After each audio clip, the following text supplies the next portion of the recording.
Most beginners think they're bad at piano when the real problem is rhythm. If you don't count and subdivide when it's appropriate, you're always going to feel lost. Many students believe that counting actually makes it harder to play, but this is really only because they haven't practiced the skill of counting enough. Anything new is bound to feel harder at first. Once you get into the habit of counting while you play, you'll find that you reduce the number of errors you make because you're more focused and your rhythm will feel more even overall. So let me show you a little trick called subdivision and how that works to keep everything even. Beginners tend to focus only on the notes, which is understandable, right? Because you are learning to read these, but we have to take this to the next level. Slightly more advanced players will count 1, 2, 3, 4, or something like that, but then ignore the space between the notes. So you might know the beats, but you don't necessarily feel the span of the beat. Each note takes up a certain amount of space in the measure. So let's take a look at an example from my preparatory level in my online course, and I'll show you a little bit more of what I'm talking about. Let's zoom in on Duet and Contrary Motion by Reichert. I chose this piece because it has a variety of common counting challenges. Good, even rhythm in this piece will take into account eighth notes, quarter notes, and staccatoed quarter notes. And by using something I call subdivision, or adding an and to each count, it will be easier to feel the span of the beat. So let's take a look at what I'm talking about here. In the beginning of this song, we have what we call an upbeat, right? We're supposed to have 4 counts to a measure, but we don't always start on beat number 1. In fact, we are starting on beat number 4. If you look at the final measure, there are actually 3 counts here. We have a half note, 1, 2, and a quarter note, which is 3. So if we take 3 plus 1, well, that equals 4, at least the last time I checked anyway. Let's see if we can erase some of this mess that I've made, and let's start talking about the span of the beat. I'm actually going to look at the first full measure. Now, I like to compare this to children fighting in the back seat of the car. Now, we can probably all relate to that because we were either one of those children who was fighting for their half of the back seat, or we have children of our own and have gone through a similar scenario. So a lot of times what I like to think of, just like the child in the back seat of the car has a certain amount of space. If you ever have to put that line down the middle and say, okay, this half is yours, this half is yours. And it's fine until somebody crosses over the line. Well, with the notes, it's kind of the same thing. So let's think of each note as taking up a certain amount of real estate in the measure. So here's the first count, second count, third count, and fourth count. Now those are evenly spaced. They each basically get the same amount of time. Now let's ignore the staccato here for a minute. I'm just going to focus on right hand. We can play the 2 hands together in a minute, but let's forget the staccato just for the moment.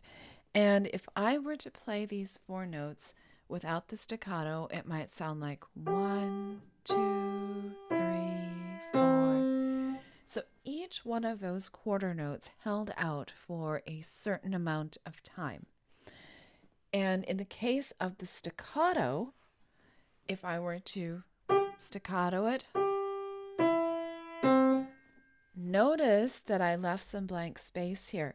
I didn't let this note come crowding in or cross the line into the other note's territory. I didn't do. If I did that, I would effectively be turning the staccato note here into an 8th note, right? Something like this. Well, we don't want to do that. So one way that we get around that is to use ands when we count. So if I say 1 and 2 and 3 and 4 and, I'm effectively allowing space between each note. And by counting evenly, the notes will be evenly spaced. So if I do 1 and 2 and 3 and 4 and, do you see how each note took up its own span of the beat, or a certain amount of real estate, an equal amount of real estate even inside that measure? Now, if we go on to the eighth notes, right, this is just cutting one note into two pieces. So 1 and 2 and 3 and 4 and. Now, if I play this measure, 1 and 2 and 3 and 4 and I like the idea of using an and here, especially because we have a quarter note tucked in between a series of eighth notes. 1 and 2 and 3 and 4 and. If I wasn't counting, let's see what I might accidentally do. Do you hear how much shorter this note got? Now, I did that on purpose, but if you're not counting, that's very likely going to happen. By putting the ands in there, they act as spacers, and all of a sudden, everything becomes very even. Whether we're dealing with eighth notes, quarter notes, staccato quarter notes, everything works very evenly. I'm going to go ahead and write the upbeat in here. In fact, I think what I'll do is I will slide over to the piano for a moment and we'll take a look at what this sounds like. Before I play that, though, it's skills like these that I talk about in my online piano course. And if you'd like to know more about that, just drop the word beginner in the comments down below and I'd be happy to send it to you. Let's take a look at what this sounds like if I don't count with subdivision. I'm going to try really hard to purposely mess this up. So maybe I do something like...